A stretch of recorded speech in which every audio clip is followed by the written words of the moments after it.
and Christina Resnover. Am I saying her name? Oh, look at me, I'm on a roll. Okay. Now, I don't know about y'all, but everybody in the world wants to write books. Y'all heard that? Everybody has a story to tell, but there are few who write their stories or who tell it and are not afraid of doing it. So we have 3 authors that'll be sharing their journey of self-publishing, independent publishing, and how they all got started, as well as what their book's about, how you can get in contact with them, follow them, because the thing about authors of color in particular is not everyone knows about them. Even though they may have really great stories, really great missions and passions behind them, they are not out there with the top tiers. And that's what we want. We want your books to be New York Times best-selling authors. We want that for you. So I will start with Cecily. I'll do an introduction for each of you and then give you a moment to tell the audience what your book's are about, a little brief bio, and then we'll dig into a few questions and pick your brains up. We ain't got no questions off limits here. So we just gonna let it all hang out. Okay. First, we have Cecily Ford. She is a global best-selling author and keynote speaker.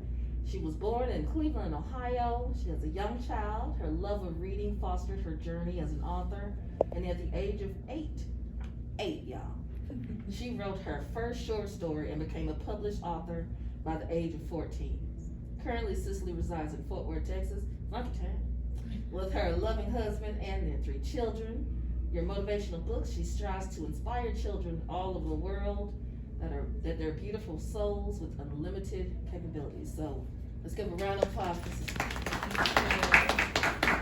All right, next up we have Christina Russenover. She is born and raised in Indianapolis, Indiana. She is a graduate of Indiana State University with a Bachelor of Science in Philosophy. Yeah. Christina's hobbies include playing video games, watching DC and Marvel movies, scoring flea markets for vintage comic books, and traveling. Her most recent trip was out of the country for the first time to London and Paris. So nice to meet you, and let's give her a round of applause.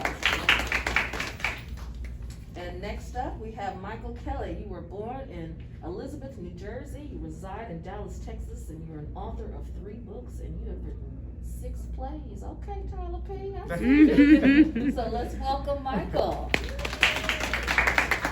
Okay, and all of their works are available today. If you want to purchase their books, if you want pictures with the authors, if you want signed copies of their books, we can make it happen today. This is the first thing.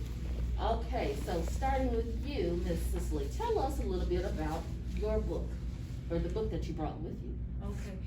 I'm gonna move my mouse here for a second, guys, while I'm talking. But hello everyone again. My name is Cecily Ford. So today I brought 3 books, and they're all children's books. That's what I write. I write books for children.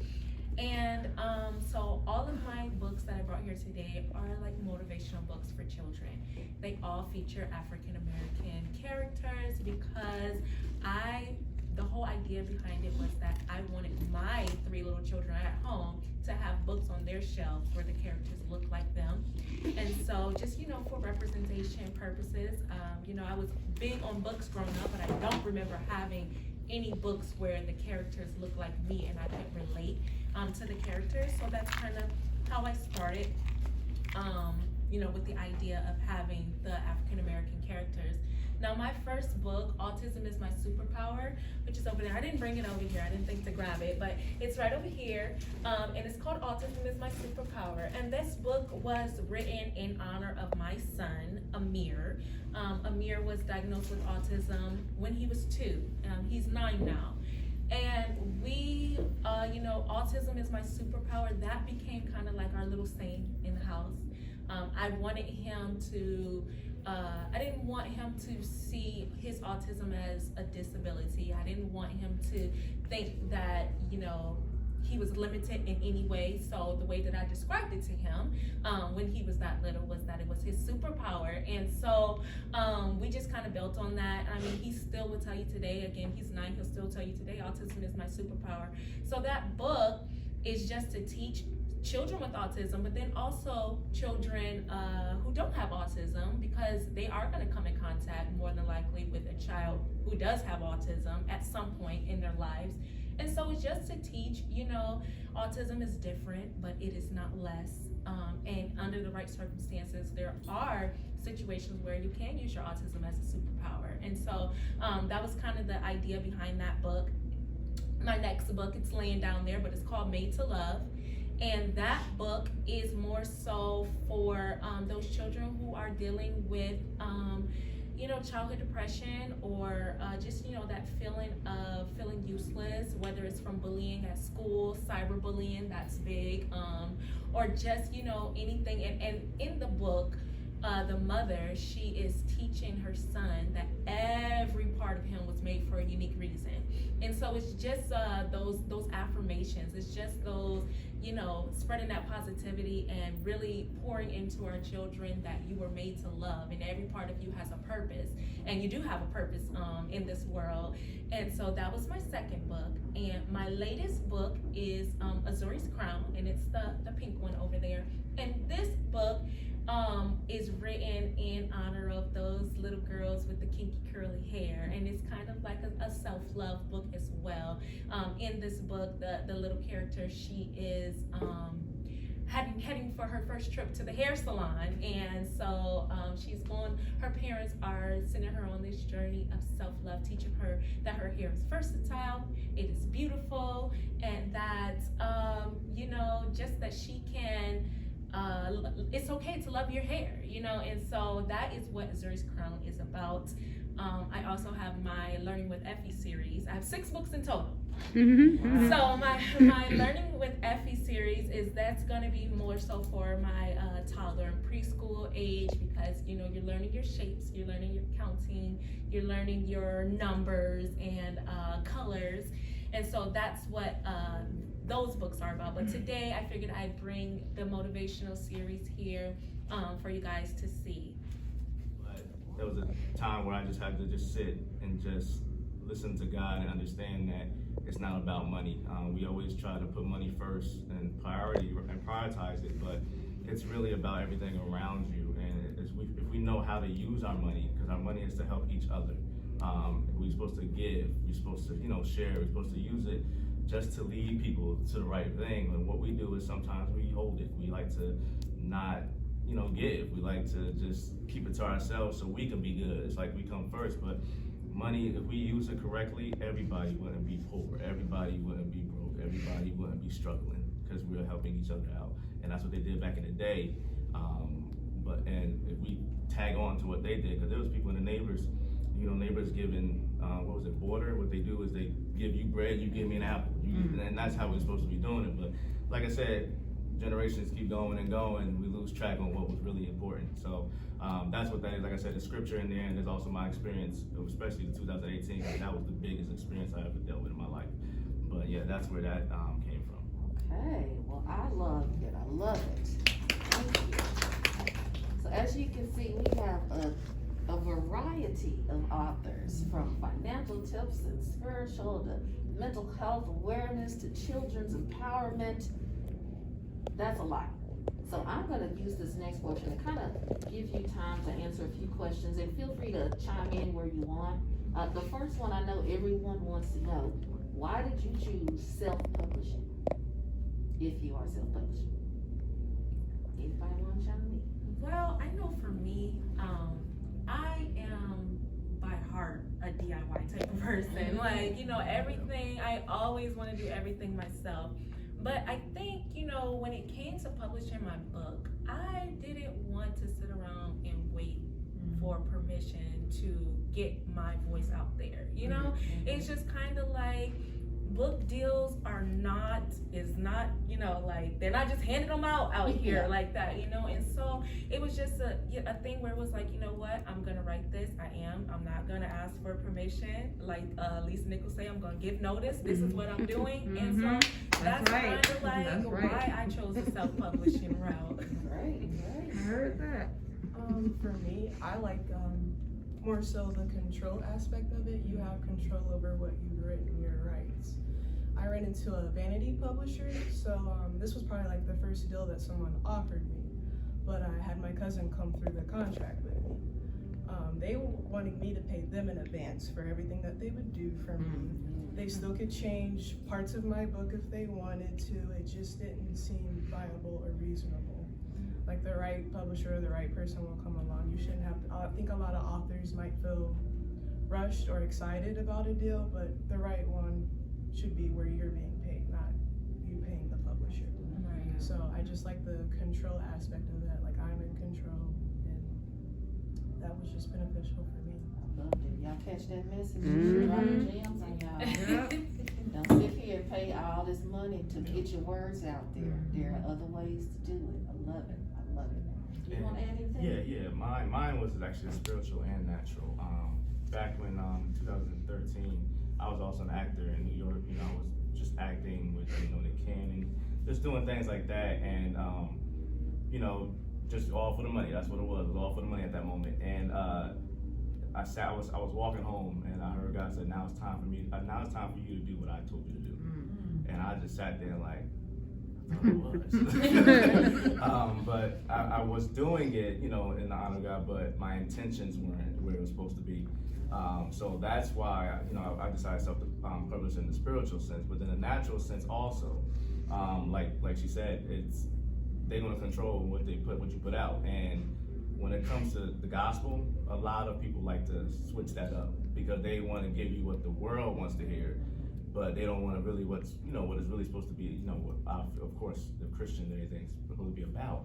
And they'll switch that up for you, and you'll be like, "Oh, I didn't write that." And like, what's going on? And that's why, if you think that's why Tyler Perry is doing what he's doing, because they would switch all that up for him, and he's like, "No, I wanted it this way," So that's where I came about. Where with the natural sense, it was just more like, I'm controlled.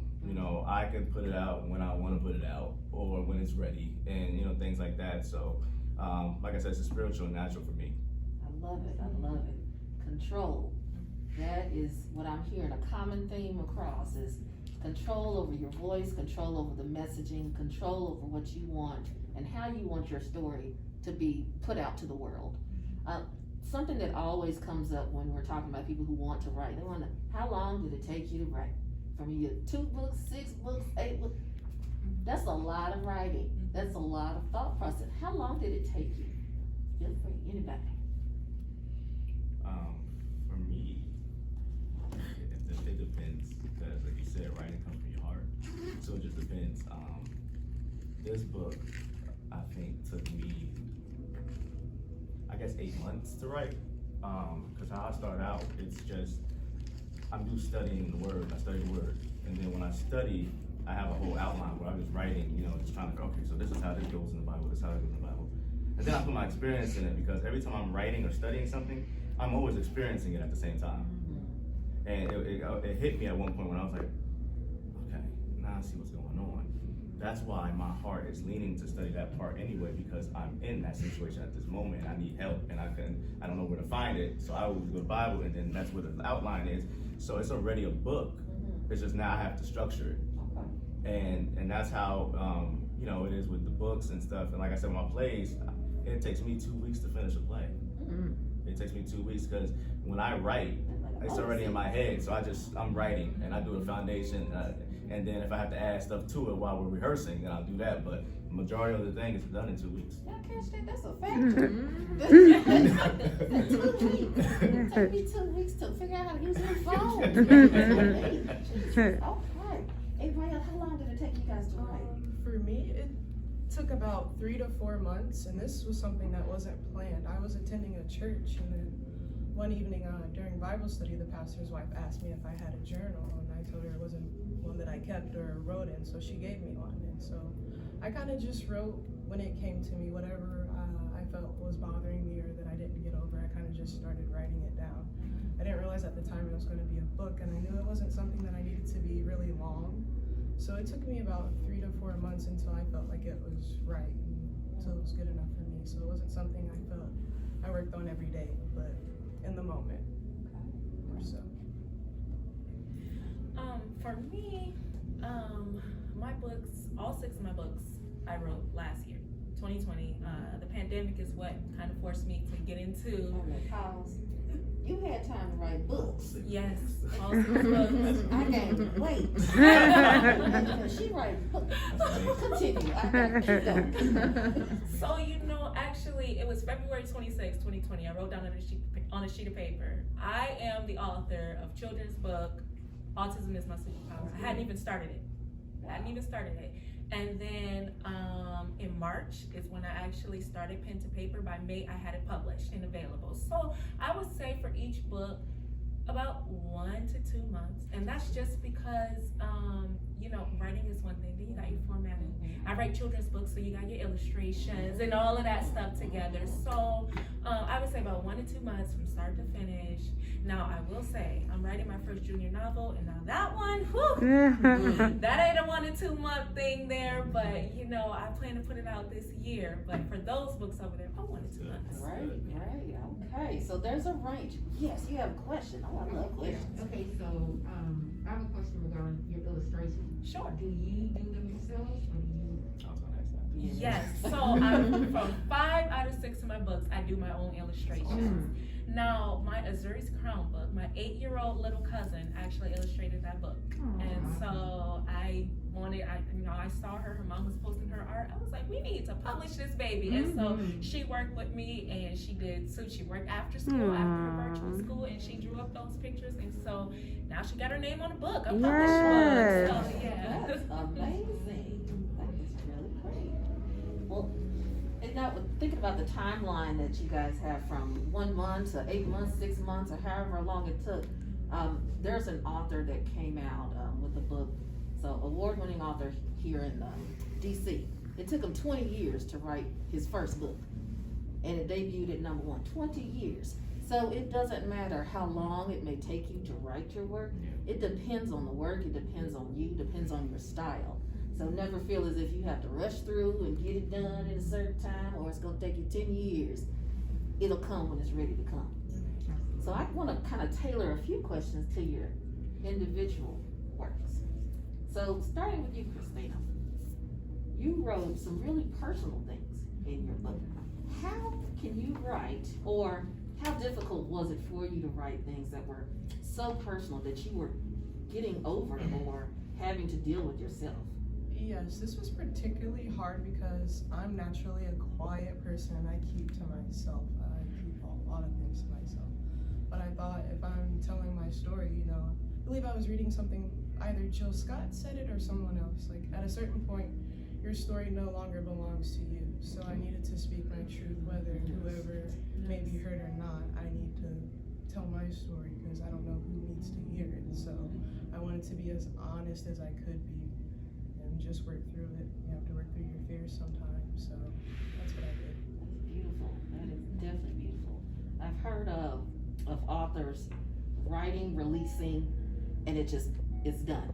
They're ready to move on from whatever it was that happened in their past. For some writers, it may take a little bit longer to dig through it. I attended this one workshop, and the presenter there had mentioned that when you write something, or when you're presenting, whether you're doing a presentation or not, and it's something that's passionate or personal and painful, if you can't get through it, you have not healed from it yet. You have to heal before you can write it out, because otherwise it's just painful. You just keep cycling back through it. So I applaud you definitely for being so candid and sharing a part of yourself, because that's you out in the world. That's definitely you. Yeah. So, question for you, Cicely. Yes, ma'am. Children's books. There are a lot of children's books that are out there. Yes. And you'd mentioned that your children were an inspiration for you. How do your children feel about having part of their stories or even their livelihood out there in the world? What do they think about that? Oh, they absolutely love it. My 11-year-old and my 9-year-old, they love it. We set up a little photo shoot for my 9-year-old because the book was, written in his honor. So he wore the Superman costume, and the photographer, he actually recreated the book cover with my son. So he the cover looks exactly like this, except for that little boy is my son standing there. Oh, he loves it. He tells his teachers, his classmates, everything. Like, he absolutely loves loves it. And then my little girl, she's only 2, but she loves it because she's like me, you know. So she sees the hair and she just loves that book so much. So yeah, they absolutely love it. They're trying to write. My 11-year-old, he's gonna be an author, guys. So he's working on his little book and everything. So stay tuned because he might be, you know, coming up here very soon. There we go. I love it. I love it. Train them young. That's Get them right. ready now. That's Okay. Now, Michael, your bio said you've been all around the world and then some. Acting and doing plays. Do you sing too? No. Oh, okay. I used to, but no. Wait a minute. Because I was in choir. So I was in choir throughout like elementary school. And then when I got to high school, you know, they asked me if I want to be in the big band. And I was like, no. You know, because when you in high school, you had to put on a different front. Yeah. I regret that sometimes. I regret that. I could have probably been in Broadway all that. But yeah, I was in basketball when I came to high school.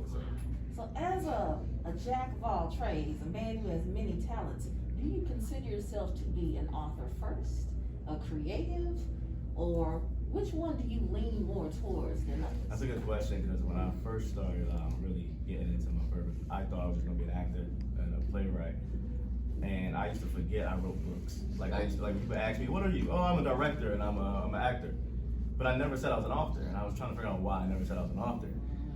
But until like last year, I had wrote, and I keep a journal too, I had wrote about journal, and you know, a guy had said, go back to 2013, and when he said that, in my head, I was like, okay, he wants me to start writing, and I had no idea of the plays, and you know, COVID was messing me up because you can't go into a play, and I was like, okay, what am I gonna do? And that's when I had this book halfway done, and I was like, you know, let me get this done, and I didn't even try to rush, I just had it in there, got it done. And then now, all of a sudden, like, my purpose, my dream is now doing things as an author now. It's like, I want to make sure that I have my books in my house. I want to make sure that I got my website up for my books. I want to make sure, and like, I literally completely put the plays aside. My wife is also, she's a filmmaker and a writer. So I'm like, you going to be holding that for a little while. I'm going to be doing this. And like, my main now is just, I'm an author and a speaker and a teacher. I love teaching the gospel, encouraging people. I just love building people up. Love that. Yeah, so.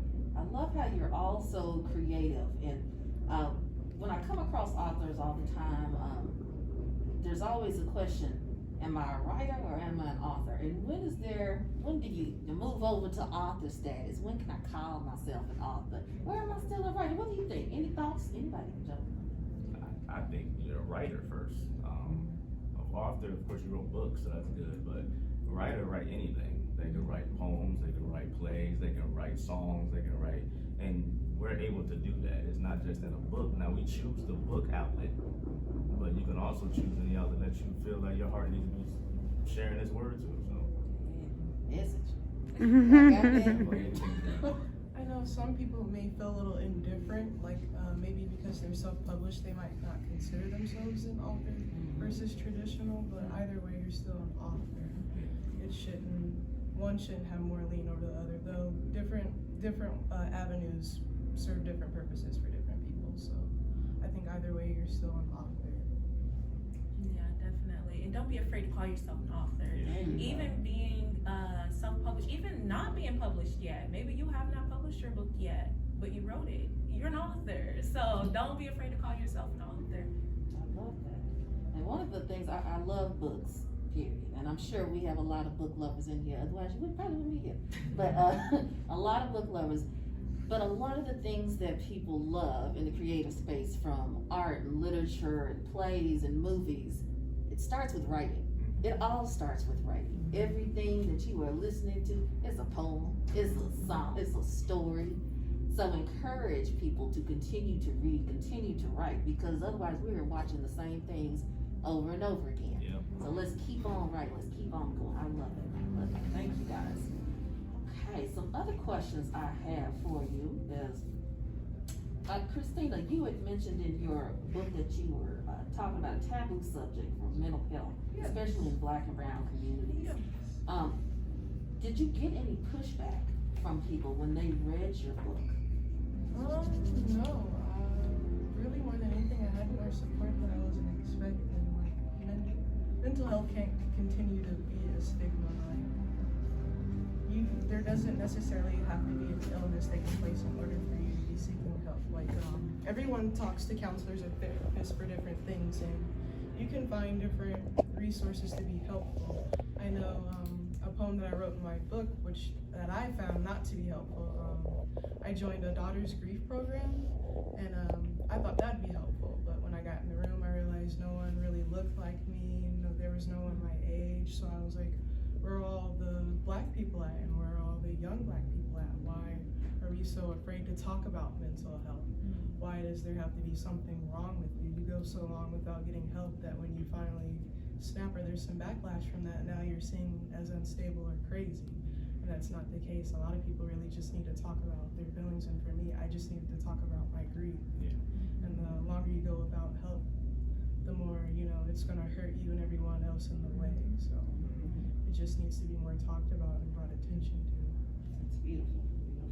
And you mentioned too about going into the room and not seeing people that look like you. In the writing community, you see that as well. Yes. There are a lot of writing guilds and cohorts, and that have collectives that come together, and they're all doing these, I love these little workshops and stuff, and you walk into the room and you just one chip. So how does it feel, or have you had to encounter any of those things when you went about trying to get your book published, or telling people even about your work?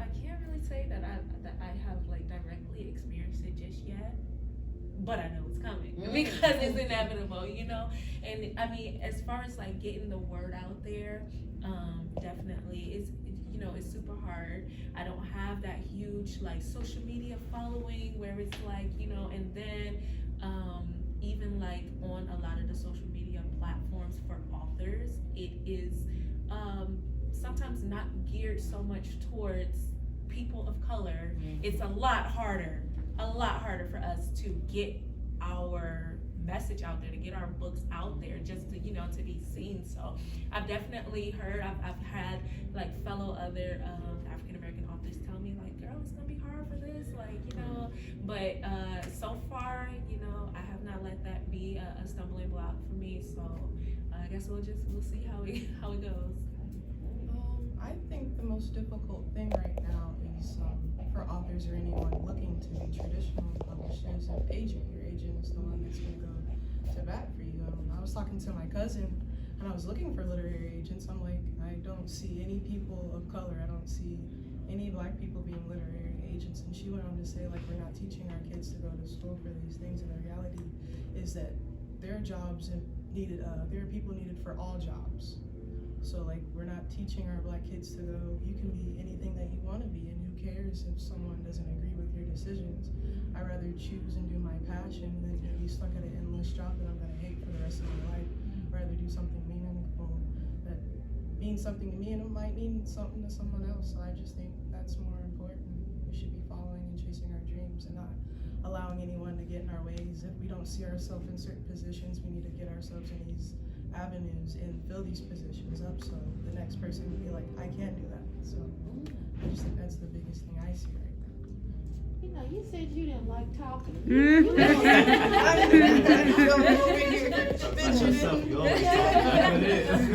Stuff to say. You get her going, she won't stop. I love it. Any other time we'll be quiet. Mine, I don't really see that. I never experienced it yet.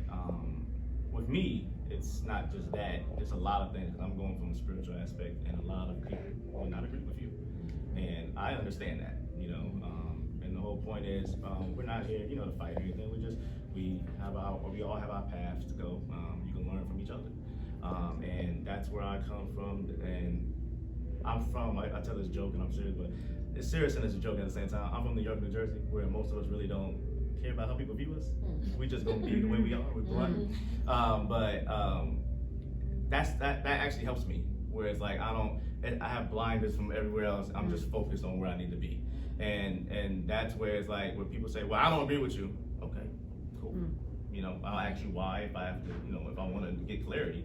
But at the end of the day, I mean, we're not supposed to agree with everybody. We just here to share our stories, and share what we want the world to know. And if anybody could, even if it's a whole room filled with anybody, if one person got what I got, what I wanted to get, it's all that matters. You're here to touch each other's hearts, and that's all that matters. If one just here, cool, and that's where I never experienced it, and even if it does come across, I probably won't get too bothered with it. I'll just probably just move on. I have to pray so I can get that feeling off me because I'm still human. So pray and then just move on. So. Great. Speaking of the business of writing, and it is definitely a business to write. People often I come across who are writers who want to become writers, don't really know all that's involved in writing, all the back end, there's everything from your publisher to your literary agent to your publishing houses to the different sections of the it's a lot. How did you guys get involved in it, or how did you research or find out what you needed to do to get your book out there? YouTube.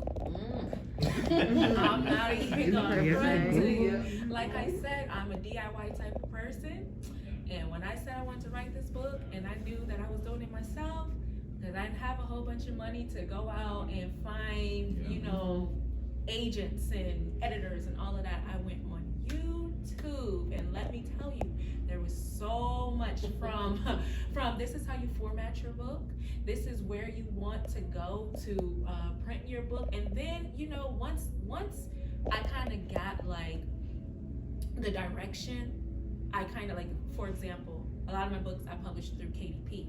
And so once I got there and I got on their website, you just started to read like, okay, these are the specs, and I just went in and I did it all, from the formatting, from the editing, from the page layout, design, all of that. Hey, I got it right. So that's how I learned with that. Great. Mine was just Google. Google. I was sitting at the house and I was like, okay, I finished the book. Now what? I was like, okay, now what? I was like, God, what's going on? You told me to write. I got it. Cool. Did that part. Now what? And I'm a big believer where whatever you got going on, everything's gonna come in your path smoothly. And you don't have to search that hard. Especially if God told you to do it, you don't have to search that hard. It's just gonna come to you. So I'm at a point where I just sat there and said, I guess I'll Google and see what happens. And I found out what I liked. I said, oh. And then when I realized I didn't have to put no money in it at all, I said, okay, I see you guys. and that's how it started. And from then on, it's just like, I did not look back. Like, I just started writing. Like, I'm gonna write a book. Like, every time, like I told you, every time I'm going through something, I'm gonna write a book about this. Because people need to know this. Like, we can't keep, like you said, we can't keep stuff in us. We're here to share our testimonies. We're here to share anything that we're dealing with. Because the next person might be dealing with the same thing, but because they haven't opened their mouth, you don't know what they're dealing with. And that's why you just out there just sharing. And like I said, you might catch one person, and you catch that one person, that's a blessing right there. So, but I just Google. That's my friend. I definitely agree with what you said. When it's meant to be, everything will fall into place. So once I got their journal and started writing, I actually left Indiana for a little while, went to Michigan. And my cousin that I was staying with for a little bit knew that I wanted to write books. So my employer, he's a pastor, he has his church in Alabama. He wrote a few books and they were on Amazon. And he basically gave me the contact to the woman that helped him edit his book and basically put it all together. And then another thing that I found to be helpful is finding author groups or on Facebook, on Instagram. I am amazed at the people that I found just on Instagram, because when I started Instagram, I didn't really let anyone know about it. I wanted to see what I could do with people that I don't know. So I'm just amazed by the people that I have met. So I think that's an effective tool. And like you said, YouTube, you can, if you don't know something, YouTube will help you figure it out. So, yeah. YouTube and Google is getting a lot of traction. A lot of traction. If you don't know, don't sit there and try and figure out that you're the only one that doesn't know something in the world. You can figure it out. Speaking of figuring things out, getting the word out about your book is a task in itself. How do you get the word out about your book? Anybody I meet, I just tell my story. So like, because of where I'm, I come from and stuff, I just get in contact with anybody. Like, if I'm working with you, well, I'm gonna talk to you. I'm gonna just, hey, how you doing? And we're gonna vibe about that. We're gonna have a good conversation. If something falls, I'll make a joke about that. We're about to start talking now. And there's times where, you know, like for instance, actually just happened. I had a new route at my job, and I had to drive all the way to Temple. It's 2 hours all the way to Temple. And like I told you, God plans things, how he does it. I went on to Temple, and there's a guy, old guy, just sitting there waiting in the building. And we gets to talking. And when he found out what I do and like the spiritual side of me, he's like, oh my God, oh my, give me your book. Let me buy it. And that right there, it touches me because I would never drive to Temple.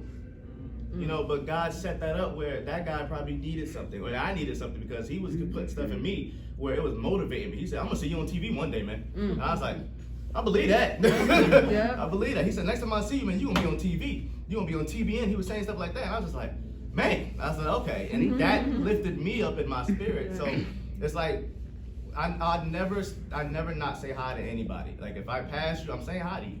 I don't know what we can do. That hi can do something to you. That hi can do something to me. And that's how I do my thing. I try to do Facebook, but Facebook, Facebook is only who you know. So it's really like, they already support you. So it's like, you know, they don't share all the time. So it's like, you still gotta do it yourself. So it's just, I just get it out there that way. Of course, vendors, you come here and things like that, just talking, you know, and it's how it is. It's all about the, like you said, DIY. Do it yourself. Yeah. How about you guys?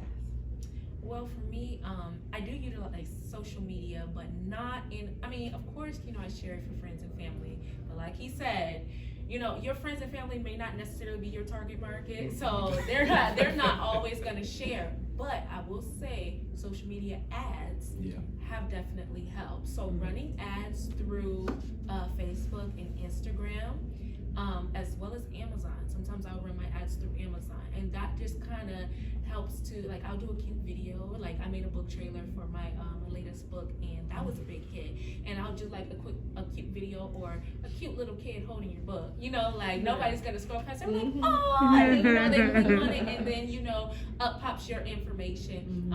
Events like this, speaking opportunities, and, you know, just things like that. That's how I've been getting the word out.